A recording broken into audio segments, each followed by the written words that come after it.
This is Twisted Passages with award-winning author Marie Sutro. Now, let's take a deep dive into the dark world of psychological thrillers and meet the authors who created them. Hello, and welcome to Twisted Passages. I'm your host, Marie Sutro, and today we'll be talking to multiple award-winning author, short story author that is, who has her new debut novel out, Joanna Pearson, and it's Bright and Tender Dark. Welcome, Joanna. Thank you for having me. Thank you for joining us.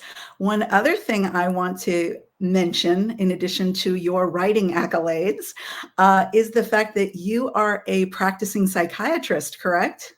That's right. Yep, that's exactly right. Yeah. Well, that is one of the reasons I'm thrilled to have you today, because I do like to get into the psychological elements of books, and you've given us a lot. Before we jump in, could you go ahead and give us an overview of Bright and Tender Dark? Sure.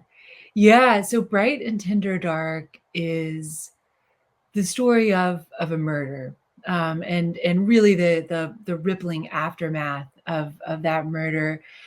It's set in sort of two time chunks, 2019 and then 1999, the early days of 2000. Basically, the inciting incident is really that Joy, who is a woman in middle age living in a college town where she went to college back years before, finds a letter that's been tucked away that is from her freshman year roommate who was murdered.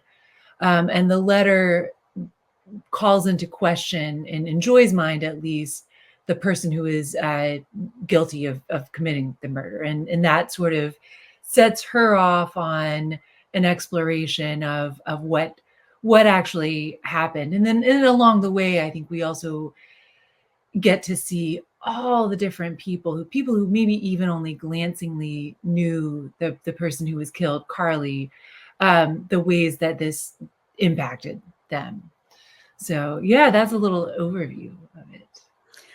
And it was so much fun from the get-go, because instead of giving us dialogue out of the gate or narration out of the gate, you gave us Reddit threads out of the gate and social media chatter, right? Yeah, I did that. Well, it was a lot of fun to do that. It was very fun to play with, in the construction of the novel. Some of the interstitial pieces are, essentially this kind of found documents, found artifacts, and I had a lot of fun with that. But then I also think, hopefully what I'm doing on a meta level, maybe it's a story about telling story. And so I was really interested in the way that one death, the loss of this singular person who was very charismatic, very brilliant, very captivating. But that death creates this void, and the void becomes this kind of echo chamber into which people are pouring story. They're pouring narrative, trying to seek to understand. And whether that narrative takes the form of a newspaper clipping, a Reddit thread, an urban legend, all of these different ways that we find little snatches and pieces of story. That's kind of what, on some level, I think the book is also about. And so I wanted to play with that a little bit. It was very fun to do. Well, it was fascinating because I've seen different authors use text or emails. Yeah. I've also seen, social media chatter. Yeah. But what you rarely see, I think this might be the first time I've ever seen it, was, again, this dual timeline storytelling. The original storytelling, the victim is 19, correct, when she passes, she's murdered. And what was fascinating was, she's a student in a college town, and you gave us some of her work. And that was fascinating because it brings us back to that time when we were doing assignments and we had things to turn in. And you're looking at it as the reader, kind of as a detective. What can I find out of this? What is this revealing about Carly?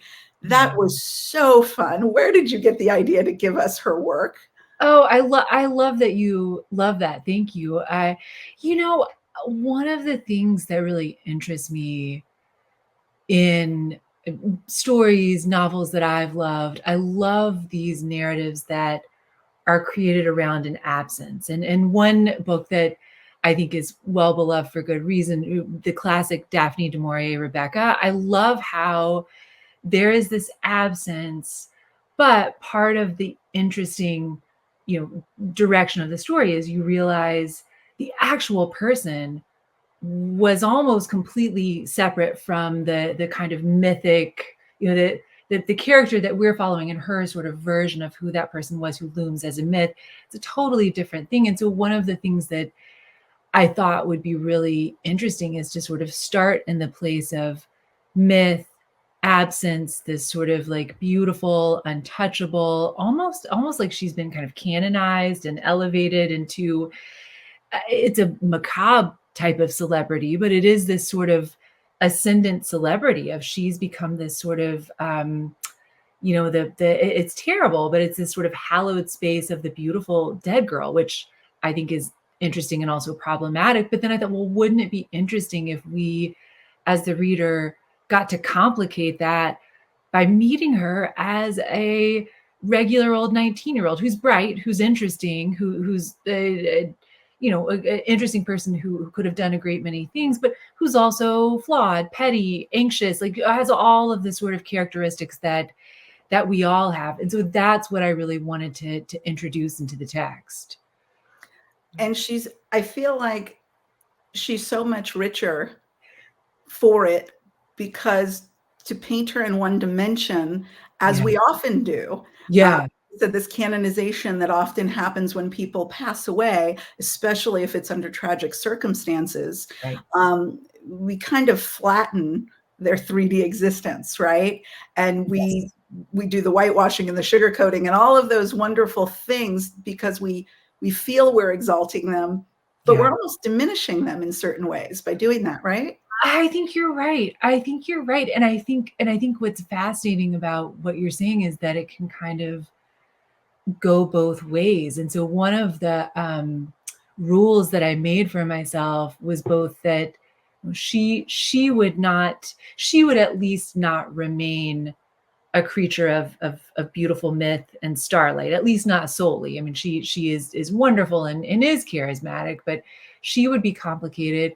And then the other rule that I made for myself was that I wanted to really explore, that the vast majority of violence that occurs, it's the majority of it is not done by serial killers or just out and out baddies, which I think is very interesting to tell stories about those figures. They can be wonderful thrill rides, but most violence is mundane and it is acted out by people who have good parts and it's a terrible day for them, but they have the same kind of mix of understandable parts and self-justifying parts. And so that was my other rule, is that I want to not sit in judgment of the people who do things that we may not agree with in the book, and the person even who commits the murder. I did not want to sit and sort of judge that person or see that person only as a baddie.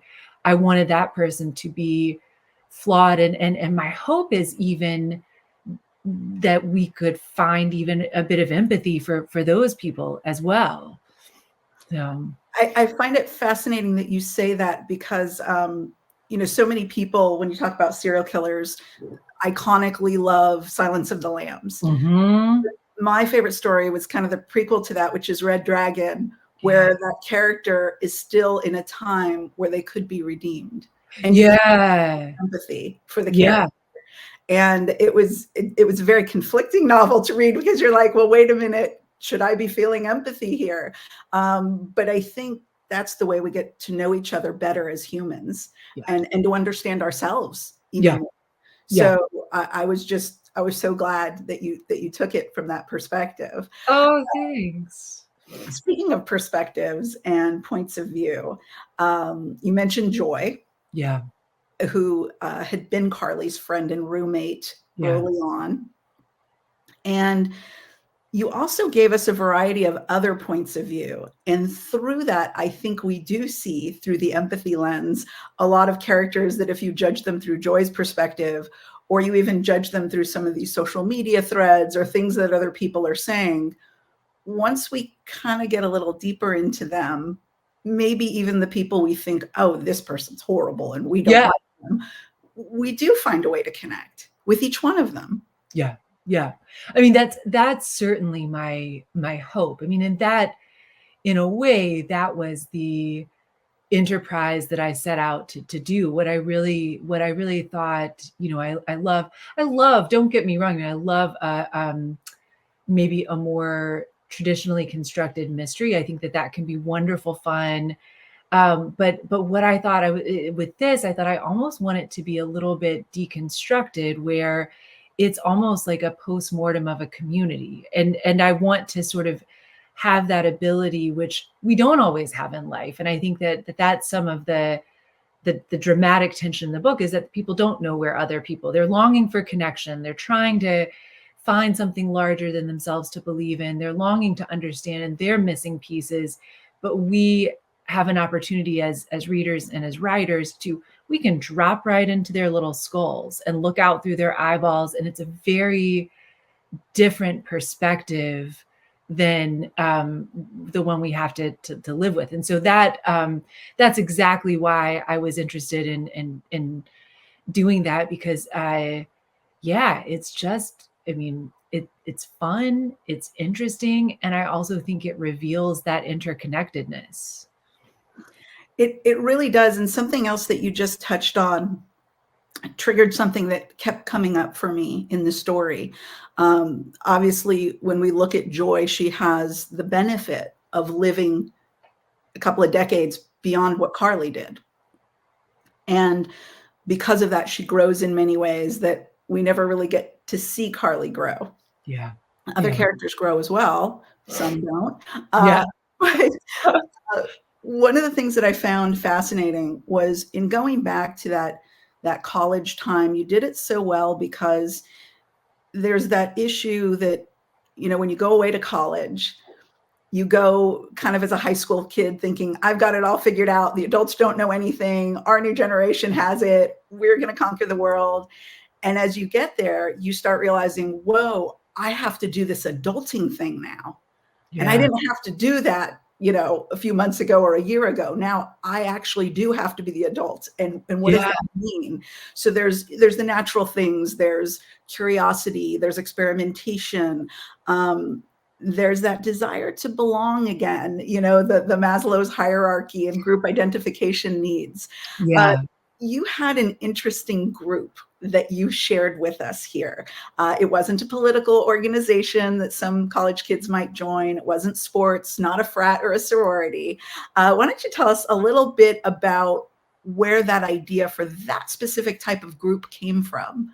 Yeah. And I think you mean the gathering, right? Mm-hmm. Yeah. So that is something of that really I did borrow a little bit from real life and my own experience going to UNC as an undergraduate in a similar time. I was very interested by that kind of late 90s youth evangelical culture. So the gathering is sort of a Christian campus ministry type group, I guess you might call it. Probably loosely non-denominational, but probably mostly Protestant and sort of leaning evangelical is probably how we would characterize it. But yeah, I think that was what interested me about it. I don't know that I could have articulated it when I was that age, but I think that you get to college, if you go to a large university, it's this overwhelming space. You are looking for certainty and you're looking for belonging. And there's something very compelling, I think, about both the certainty and the belonging of a group like that. There's a real certainty to it. It's interesting. And I think at that time too, I was also aware of, it was a very clear kind of set of guidelines of how you operated socially, almost like a nice little set of rules. And I didn't necessarily gravitate towards those rules, but I could also see how it would really hold an appeal. So that the longing for that and the tension I was interested in playing with. And then, Joy herself as a character, she's coming in sort of an interesting place because she is herself the daughter of a pastor who has had his own kind of health crisis. And I think that has complicated her experience. So she's coming to the college bringing that with her as well. And then Carly, I should also say, is at least when we meet her initially, she seems to have a less conflicted, more fully on board attitude towards that group.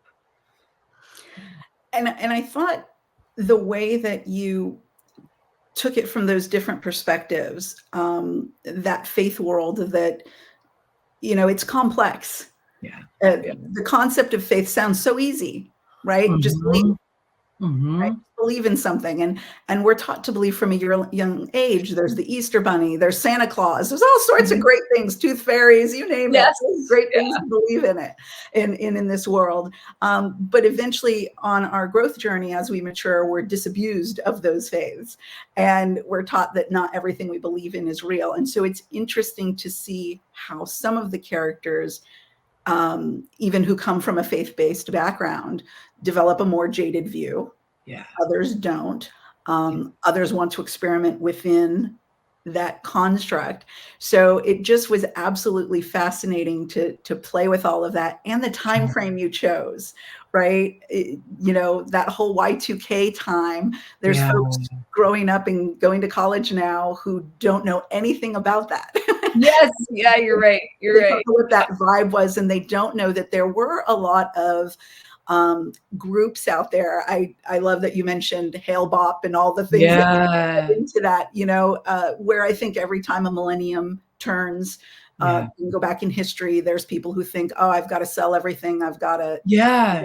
So the intensity of that being the structure for these kids, whether they believe it or not, but it's out there. They're hearing these stories about people doing things, and maybe they know people who are doing these things. It really put a little bit of a pressure cooker on them in other ways, I think.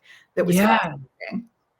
I think you're right. I think you're right. And I think in a way it's nice to go back, and I think part of what was appealing about zooming back is that I think there's similar things that are happening now, similar pressures, similar in-groups, similar trends amongst certain people of faith. That I think it's all still happening, but it's almost like your retrospective lens offers you so much more clarity if you go back a little bit in time. I think that was part of the appeal. And I think that may be happening more broadly. I feel like there's been sort of a rediscovery of the 90s of late. But yeah, I think you're exactly right about the time frame. And then I think it pairs very nicely with just the developmental time frame of being 19, 18, 19, looking for that sense of adulthood, that sense of belonging. What can you believe in? And I liked the ability to kind of mirror that with where Joy is some 20 years later. Not that she's a teenager again, but she's mid-divorce. She's kind of at a point of pivoting and trying to restart and trying to sort of reorient and reground herself. And like, what do I believe in? Where do I belong? How am I oriented? So I liked that alignment of pressures. And one of the things I thought that was so great about it was in the two time frames, it's very easy in the college time frame to see that as a time of change for people and growth. Yeah. But because you gave us Joy in this time of divorce, it's also a time of change and growth profoundly. And I think in our society, what I've noticed a lot is people say, oh, well, when you're in college and you have the whole life ahead of you, well, technically every day you have your whole life ahead of you. So it's really fascinating to me that, you can always look back at the Wonder Years idea, right? That, oh, that was the greatest time and that was the best. But perhaps for Joy, this is her best time. I hope it. Yeah. At this point, I'm like, I've walked away. I'm like, I'm fond of Joy. She's a little prickly. She's a little, but I hope it is. And I think you're right. I think that we do have this tendency to sort of really celebrate youth culture and be maybe overly preoccupied with that as a time of growth and change. But I think honestly, so much happens far beyond that. You're really just like wobbling out on your little wobbly foal legs when you're, 18, 19 years old, which again makes it interesting, but to me, it's almost more interesting when it is lined up against this time that comes later. I think so too. And one of the other things that I wanted to ask you about, because you constructed, I mean, the infrastructure that this must have taken for you to build timelines, POVs, outside sources, writing a character in Carly that is now writing her own assignments and work. Yeah. That's almost, how many times removed in terms of your thought process as the author. Yeah. How alive Carly had to be in your mind. Yeah. You have been so very successful, so many incredible awards, Shirley Jackson, you name it, in the short story realm. What made you decide to take on a novel and to do it so well? Oh, What made you decide to do it? You're very, very sweet. Well, I mean, I love the short story form so much. And so I think there's a part of me that will always return to that. And I read a lot of short story collections, but and I don't think, I think Alice Munro, who sadly passed so recently, she has some sort of quotation when she won the Nobel Prize that was like, I hope now people will take the short story as serious, not as a prelude to a novel, but as a also equally serious form of art. And I believe all of that.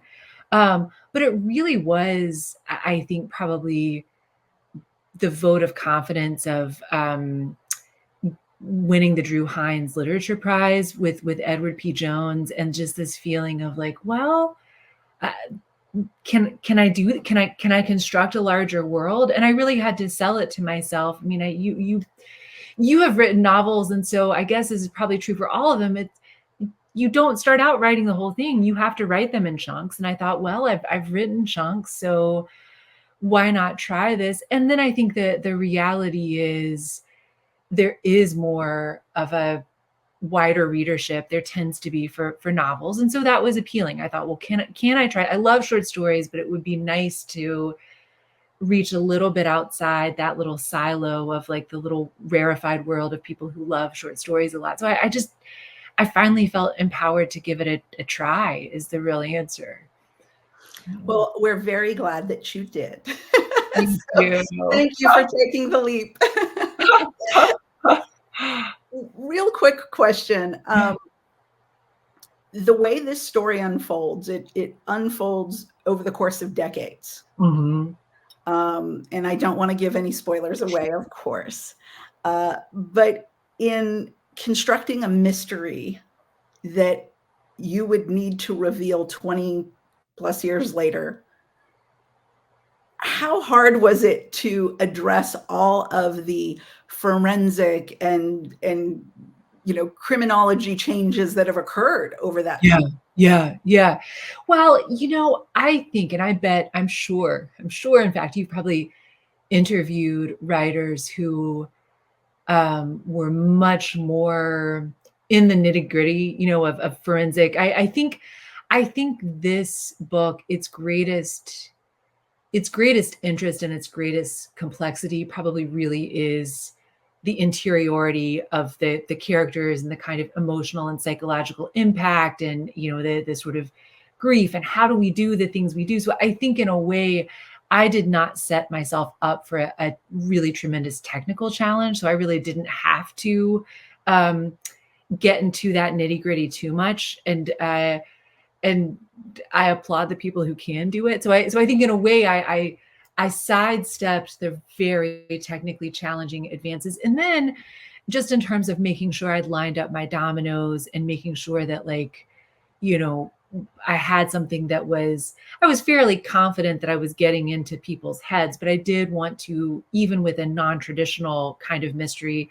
I still wanted it to feel like, okay, well, you get to find out what happened on a basic Right. level. Right.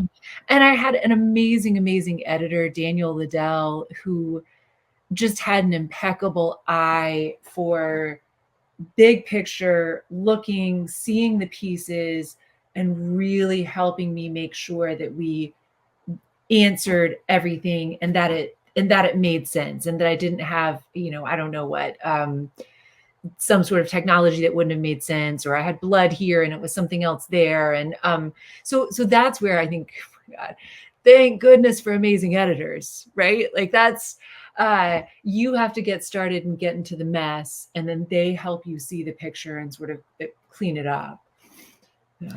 Well, it was so well done. And there was just, like you said, you didn't have to delve into all the forensics. It wasn't that type of story, but at the same time, you did a good job of explaining why wouldn't they have known this, and why, because obviously Carly's killer is still out there. And over these decades, we're trying to figure out who did it. So I just think you did a really great job with all of that. For your existing fans and for your new fans, where is the best place, Joanna, for folks to find you and learn about you and what you're doing? Maybe the best place is my website, which is just Joanna-Pearson.com. I think it's a hyphen. Yeah, that's probably the best spot to find me. So wonderful. Well, thank you for writing such an emotionally thought-provoking story. It really made me reflect on a lot of things about my own life, who I am, where I've been at different stages. There is a spoiler that I would love to pop out there about one of the characters, but I will not. But it is brilliant addition from you. So thank you for that. And thank you for joining me today. Thank you. Thank you so much. What a pleasure. And again, Bright and Tender Dark by Joanna Pearson. Absolutely a great read. And thank you all for joining us on this episode of Twisted Passages. We hope to see you next time.